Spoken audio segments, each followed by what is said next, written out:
midst of the pandemic, we must do our part to spread our gratitude and not COVID-19. Miami-Dade County reminds you that the safest way to celebrate is only with the people in your immediate household, preferably outdoors. Even better, share a virtual dinner with family and friends. Deliver meals to loved ones without contact. Shop for holiday deals online. And watch sports, parades, and movies at home. Be safe. Remember, wear a mask, keep your distance, and wash your hands. Visit miamidade.gov/coronavirus.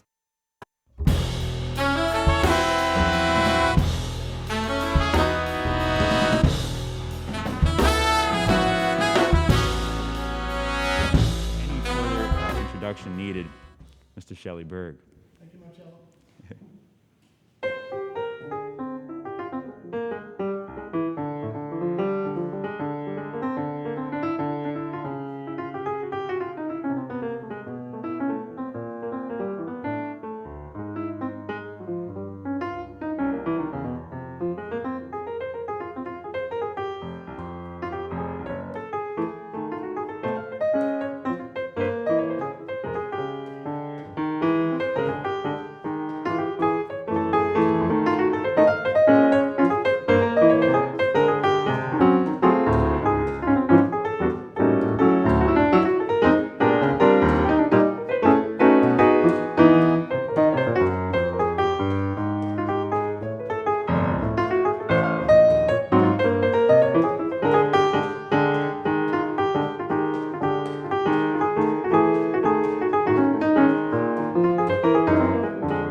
Yeah.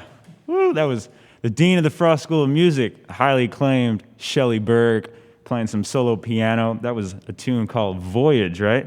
That's correct, by Kenny Barron. That's right. I thought I'd play all pieces of music by people I know today because so many know or knew, so many great, wonderful composers, creators of this music, and I've had the privilege of getting to know many of them, and it's fun to play their music. Yeah, I can sure tell. I mean, just watching you play is just always a joy of mine, and I could sit here and watch you play all day. So, thanks, Marcello. Yeah, of course. So, what do you have next for us? So, of course, Kenny Barron, one of the great jazz pianists, one of my influences, and it was fun to play that song. And this is the next song is by a gentleman who lives in LA, who spent a whole career in the film and television industry, composing, conducting, arranging. His name is Artie Butler. And he's a really special person. And he wrote a song that's become very, very popular in jazz. And I think it's appropriate right now. Shirley Horn made a great recording of it. Joe Williams made a great recording of it. It's called Here's to Life. All right. Here's to Life.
What a beautiful tune. Isn't that a great song? Wonderful, wonderful. That was Here's to Life, written by Artie Butler, right? I'm correct. So first, thank you so much, Shelly, for being here with us and blessing our hearts with some beautiful music. We need it right now in these times. So That's thanks. for sure. So you've invested pretty much everything, so much into this art form, over the course of your career, from being a choral director when you were very young and writing a piece of music when you were 9 that was performed by a symphony orchestra, right? Yeah. Pretty amazing. Arranging for, film work and working on your current projects, now working and accompanying artists like Gloria Estefan, Mickey Gilley, Bill Watrous, the list goes on. How would you say it all began for you, and what was the moment that made you think, all right, I'm going to be doing music the rest of my life. I'm going to go into this no matter what happens? I can't remember not thinking that. I think at 4 years old, I felt that I was a musician. And I've never felt that I was anything else. And so it was never a choice. It was never, what do I want to be when I grow up? I already was. I already was a musician. And somehow, if you think about connecting a circuit like an electricity to have power, when I put my hands on the piano, that's the connection, right? That completes the circuit of who I am. Yeah. And it's mystical. As I was just playing that song, if I tried to play some of the things that I played, it wouldn't work out very well. I'd get nervous. I can't play that. I can't suddenly my hands go down 2 or 3 octaves in an arpeggio and hit a note down there. If I thought about it, I'd be scared to death. So it's mystical. But I've always been a musician, and I think and I'm sure you feel the same way, I think it's a blessing when you just sort of always know. Yeah. Yeah, absolutely, 100%. That's kind of how I felt. I was surrounded by music when I grew up, and you're the son of a musician also. Right. So just being surrounded by that in that environment and the encouragement and just loving it, as far as you can remember. You can't even remember not loving it. So, I mean, it's the same thing for me. So I have so much respect for that. You're also very knowledgeable of a whole array of American songbook tunes, and you like to talk about this a lot in your master classes. Right. I know when I was out in Aspen, we were out there and we talked a lot about that. Not only knowing the melody and the harmony and how the tune flows in that way, but also knowing the lyrics, knowing the story behind the tune, knowing the message. That helps you really shape the tune a lot, and you talk about that, and that was really inspiring for me. How did you get so good at doing that, internalizing all this vital information? And maybe has it come with working with a lot of vocalists, and how's that been for you? Yeah, it's all part of our artistic journey, right? Because every artist's journey often begins more inward facing. What technique am I building? What am I learning how to do? What can I do? You don't want to have barriers to what you can express, but at first it becomes about the things you do, the chops you have. And then as you mature as an artist, hopefully it's more and more about the song, the material, the uniqueness of what you're playing, and giving yourself over to that. So, you mentioned that my father was a musician. He was a really great one. He was a great jazz trumpeter, also a classical musician, and a real mentor to me. And my mother was not a musician at all, but she knew, I would say, more lyrics to songs in the Great American Songbook than just about anybody except Tierney Sutton, who I think knows every lyric of every song. And if I was driving to Little League or piano lessons or whatever with my mother, she was always singing songs from the Great American Songbook. So I always associated the song to the lyric. And even in our the 8-track player in our car, there were Sinatra or Nancy Wilson or Sammy Davis. And we were always, my mother and I, appreciating the song and the lyric. And my mother and I actually spoke in song lyrics. She would use a song lyric, and it was almost like a game we played. And so she, even though my father was my musical mentor, she really helped me make that connection of the music to the song. And as I learned more and realized, wow, there's only 12 harmonic idioms in the whole Great American Songbook, and there's 4 or 5 of them that are used a lot. it could sure seem like all the songs are the same, but when you get into it and the lyric and the way the melody and the harmony and the lyric come together, you find out no two songs are really the same. And rather than playing the chords, you play the individual song. And that's been something that's evolved over my life and something that's made music that much more meaningful to me. Wow. Yeah, that's amazing. I can relate to that as well. My grandmother, who passed a few years ago, probably knew every lyric to every song too, in the American song. And because of that, so did my mother, passing it along in generations. And, I really wish personally that I could internalize lyrics more. So, I mean, what is something that someone like me can do to really just focus on that or the story of the song more? Just listening to more lyrics, and how would you say? Yeah, and it's not so much a contest over whether your particular set of abilities includes the ability to memorize a lot of lyrics. In learning the lyric, you learn the essence of what the song's about.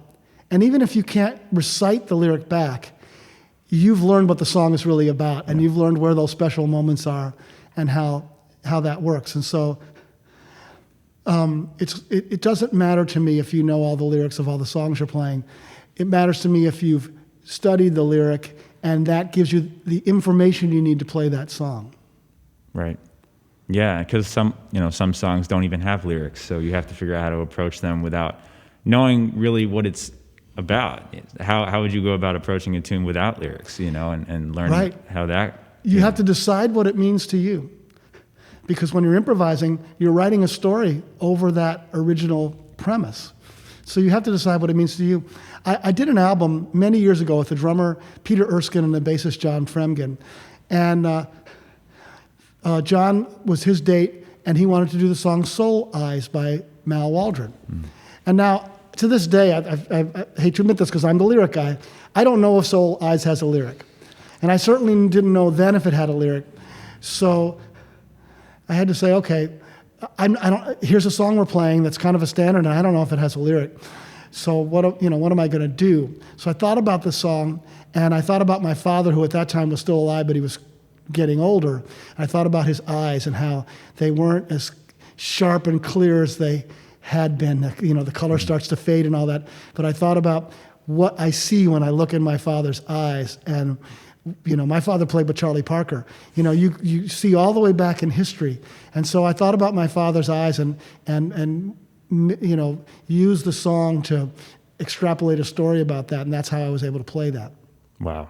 So basically using the title, relating it to an experience that you had or a relationship that you had with your father, that's a pretty amazing thing. I'm going to try and do that with a tune next tune I play. That's amazing.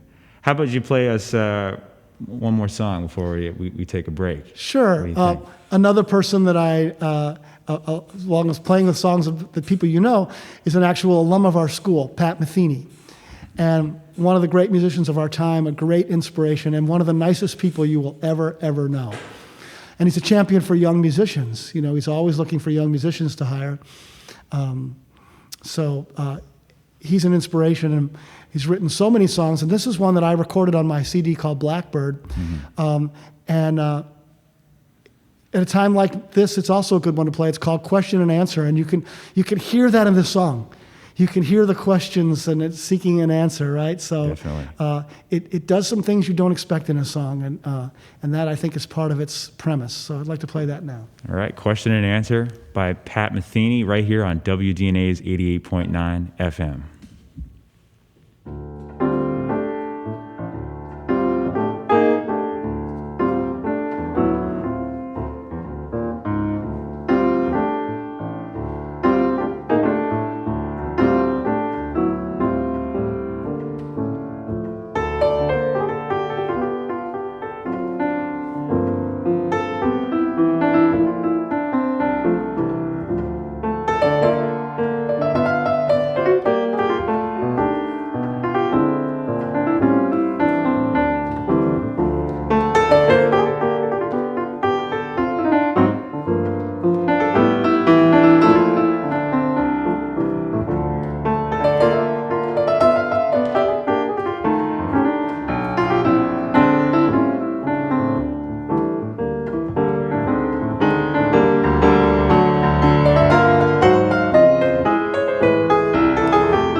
Answer by Pat Metheny.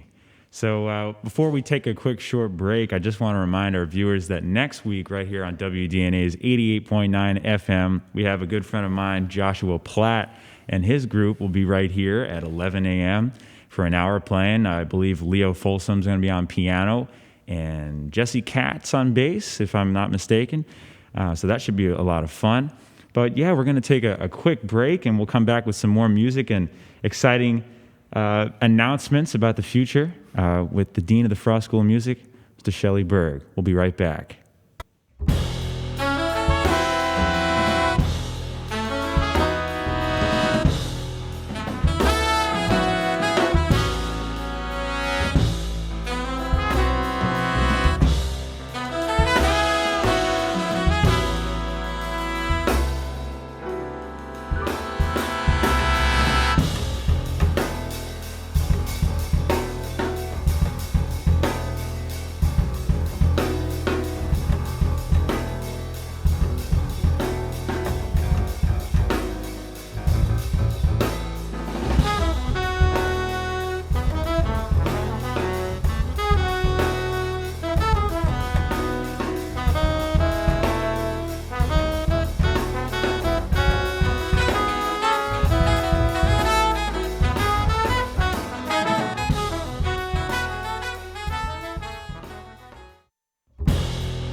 And then about the Dee Dee Bridgewater thing, and then you can play us out. I got to leave about because I got rehearsal. I got big band rehearsal. By the time I finish. I will. Yeah, so that should work out. Oh, ready? All right, welcome back to this edition of the Frost Jazz Hour, right here on WDNA's 88.9 FM. For those of you just tuning in, we are here with a very special guest, Mr. Dean Shelly Berg, Dean of the Frost School of Music.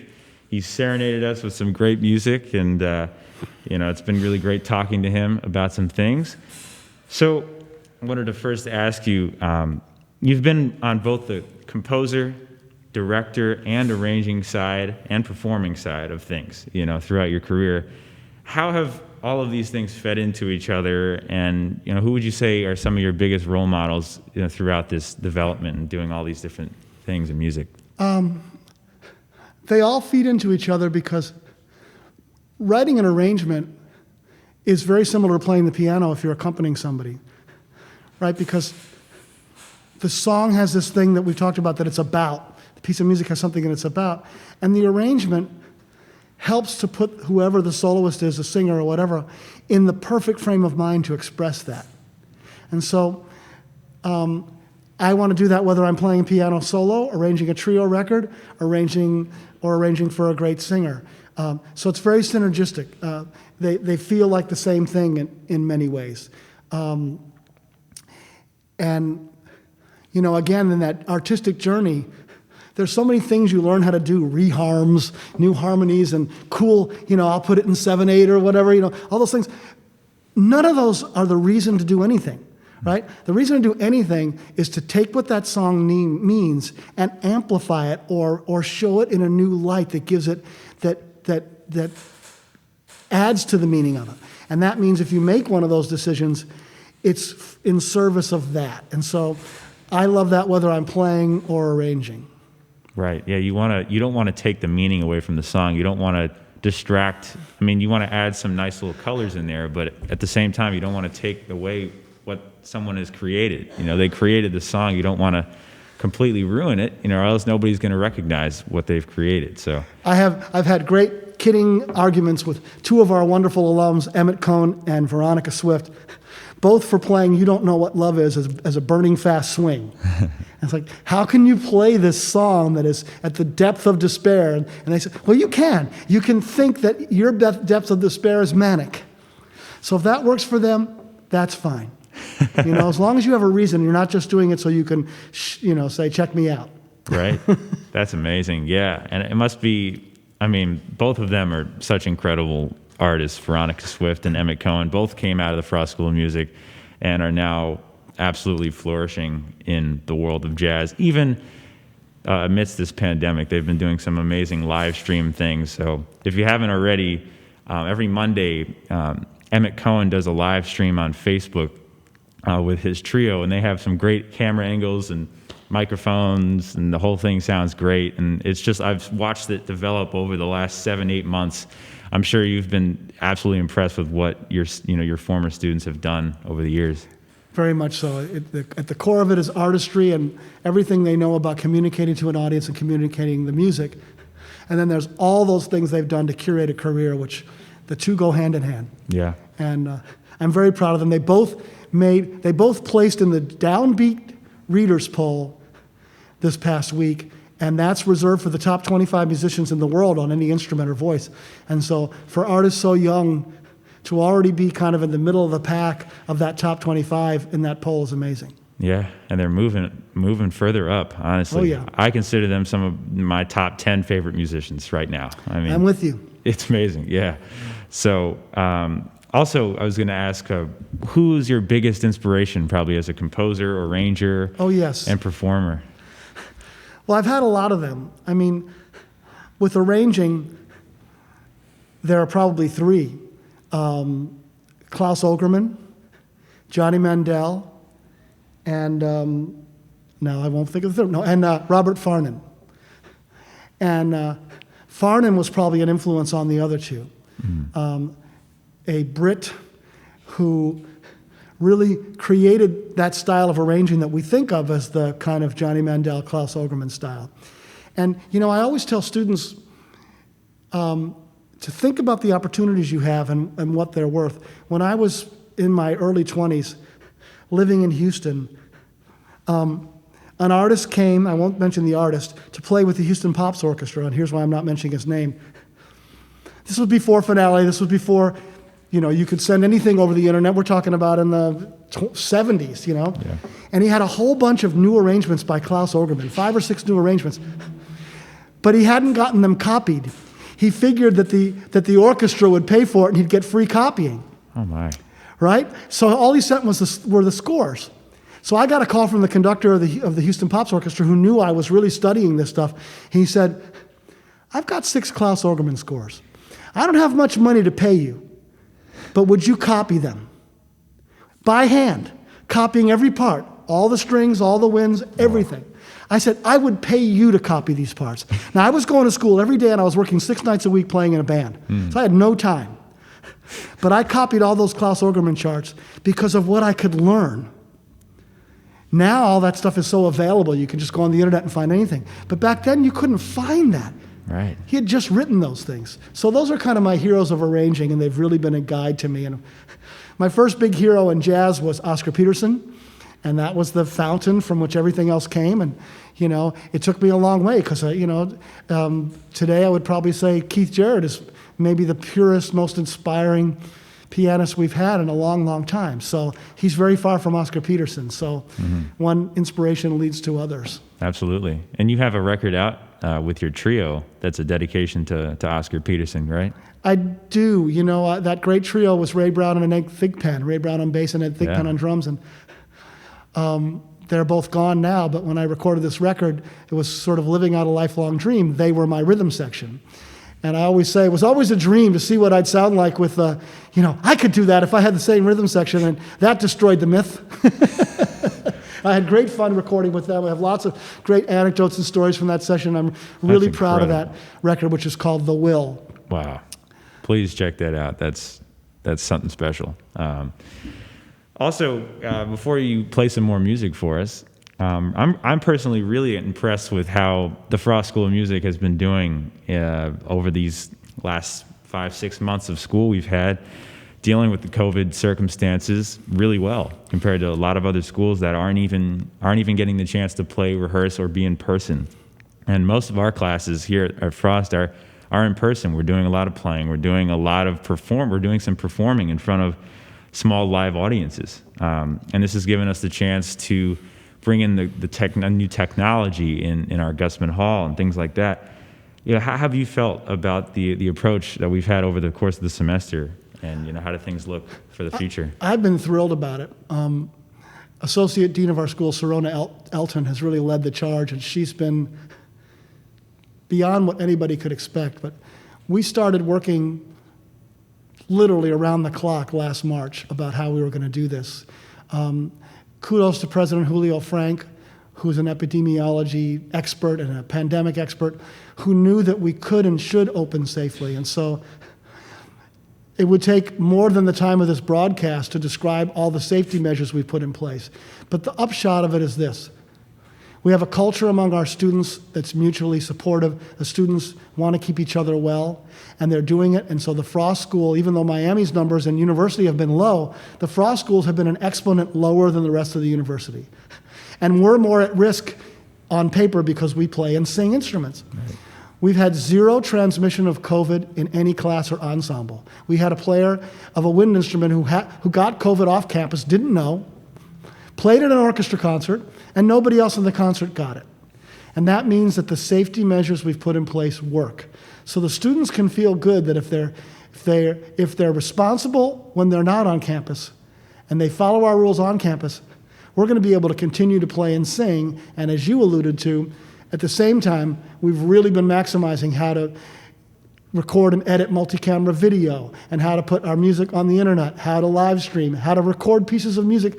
For classical musicians to record music where they're recording one at a time, jazz musicians do that sometimes, but classical musicians almost never do. And so they're learning so many skills that when they get out of the pandemic, they're going to have more ways to make a living, not fewer.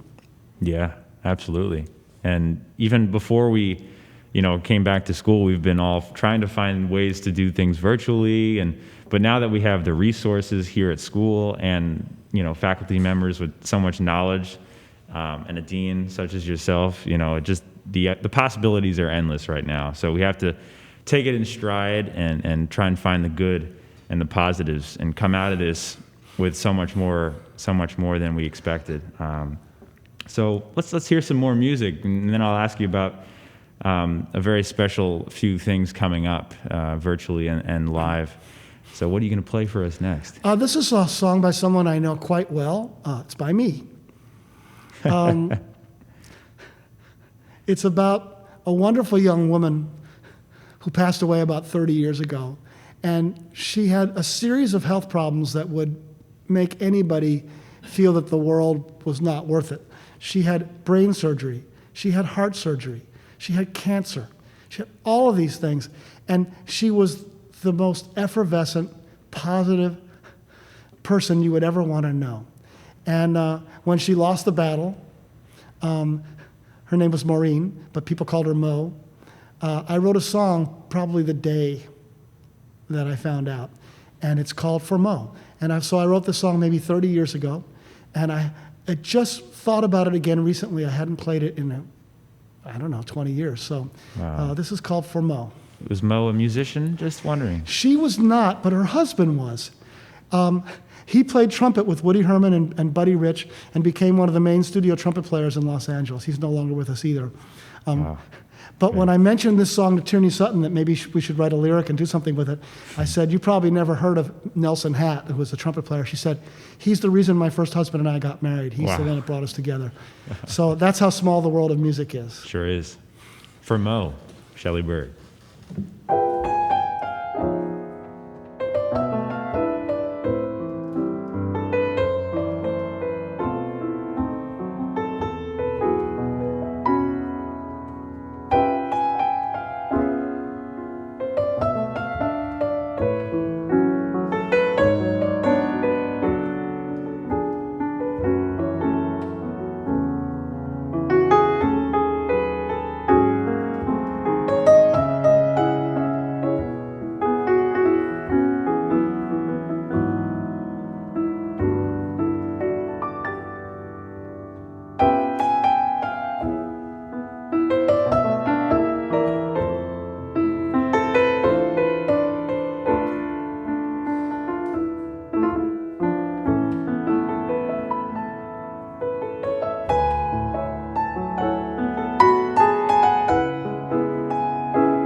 tune. That was written by Shelly Berg himself. That was for Mo. Beautiful. What a Thank you. great arrangement of that. I'm sure you've played that many different ways over the 30 years that you've been playing it for.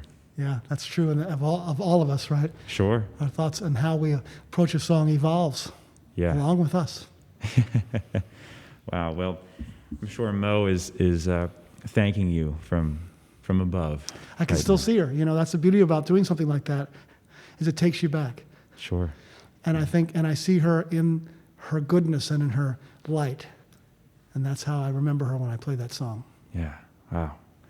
I'll have to ask you about the chords in that. I really liked the way that flowed and everything. So there's some special things in the works or coming up that you've been really working tirelessly on.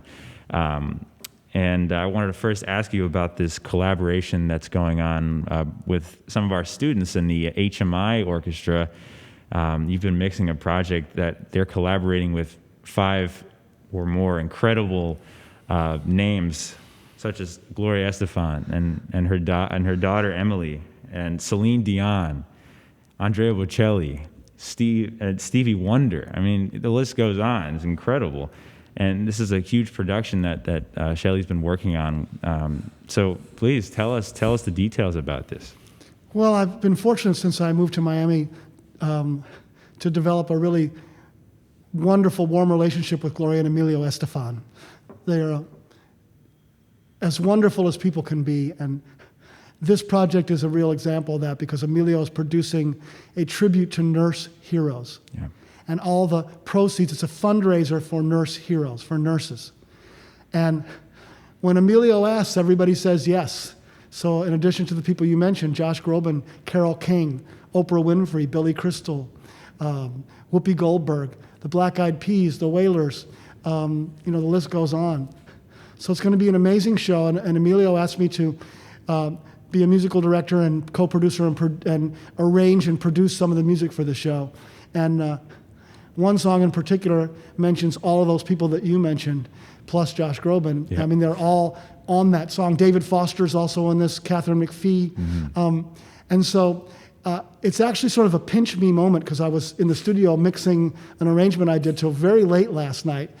But I looked down at the mixing console and you could see they put masking tape on a mixing console so they can identify what's on each track. And they had all the vocal tracks there. And they had A, B, J, G. And so I'm looking at that right next to each other. Bocelli, Groban, Celine, Gloria, Stevie. Who gets to do this? And then the orchestra for this was the Henry Mancini Institute Orchestra from the Frost School. They got to play this. They were filmed. They're going to be on this special. The school and our students are going to get credit. They all got paid. And what a thrill to be able to provide our students with these kind of real-world experiences because they go to the Frost School. I just don't think this would have happened anywhere else. I don't think so. And the fact that they're going to be on the same bill as some of these, incredible artists and names in the music world and just in the world in general. I think of Stevie Wonder as probably one of my biggest influences, and I'm sure many other people do. Me too. And just to see all those names in a row is just something special. So, stay tuned for that. Where is this going to be broadcasted and when? It's a live stream. Well, it's not a live stream. It's recorded and it's going to be streamed, although some of the elements are live. Some of the spoken elements, the hosts. And it's going to be Thanksgiving night. And it'll be, I think, 7:30 p.m. Eastern. I think it's right between the football games. Yeah. And it's streaming, so YouTube, the NBC platforms, and probably some others, because there's so many stars now that there's a lot of interest in more and more people becoming involved. But I'm really looking forward to it. It's coming out really well, and I'm proud to be associated with it. I'm proud that our school's associated with it. I'm proud to be going to a school that's associated with it. Wow, that's going to be very amazing. So please tune in for that on Thanksgiving night. Also wanted I hear that you're also going to be a part of an upcoming live stream performance tomorrow, I believe, or this weekend? Saturday evening. At Pinecrest Gardens, featuring the great Dee Dee Bridgewater. The great Dee Dee Bridgewater, and the trio features my colleague and your professor, Chuck Bergeron, on bass, and a Frost alum, Mike Pilot, on drums. Oh, wow. So that's going to be a lot of fun. I haven't seen Michael in a while. He's coming in from Chicago to do this with us. And you know, Dee Dee Bridgewater is amazing. You know, the breadth of the projects that she's done, the things she's been involved with as a humanitarian. She's an NEA jazz master. She's a magnificent artist. I love her. Audiences love her. She's got one of the biggest followings worldwide. I mean, she's a straight-ahead jazz singer who has more than 1 million views on some of her videos. And Pinecrest Gardens, you know, they have grants that pay the musicians to do these concerts, and so all the proceeds are going to help people in the COVID era. So you can go to Pinecrest Gardens and register and sign up for this concert and see a great live concert. It's actually happening while you're watching it, and know that the proceeds are going to benefit people. Wow, it's the best of every world. Amazing. Just the fact that we're going to be able to hear some amazing live music, and that the funds are going to go to such a great cause to help us maybe get out of the pandemic we're currently in. Well, we're about out of time, but I think maybe one more song to play us to the top of the hour. But it's been really great having conversation with you, talking about some of these new things coming up and your development as an artist. And I look forward to maybe our collaboration in the future. I'm sure that we'll have lots of collaboration in the future. I have no doubt about that, because you're one of my favorite drummers. So you know how much I enjoy whenever we get to do music together. And so that, as long as I can keep my chops up, we'll have collaborations in the future. Oh, man, same here. That means a lot. Thank you. Well, you've heard it from the great Shelly Berg, the Dean of the Frost School of Music. He's going to play one last song for us, play us into the top of the hour right here on WDNA's 88.9 FM, the home of Serious Jazz. Next week at the same time, you'll have Josh Platt and his group performing with us. So what's the last tune you're going to be playing? This whole show's been about people that I know or knew, and I looked up on the wall here at the station, and there's a picture of Freddie Hubbard, who I had an opportunity to play with on many occasions. Wow. And an amazing musician who played piano very well, so he could show you, if you weren't playing his songs right, he could show you the actual voicing or the actual intro and all that. And in fact, I don't want to mess up his intro because I haven't played it in a long time, so I'm not going to play his intro to this song. But this is one of his early compositions. It's based on the 12-bar blues. It's called Bird-like. And so I'll close out this show and say how much I enjoyed being with you with Freddie Hubbard's Bird-like. All right.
Beautiful, man.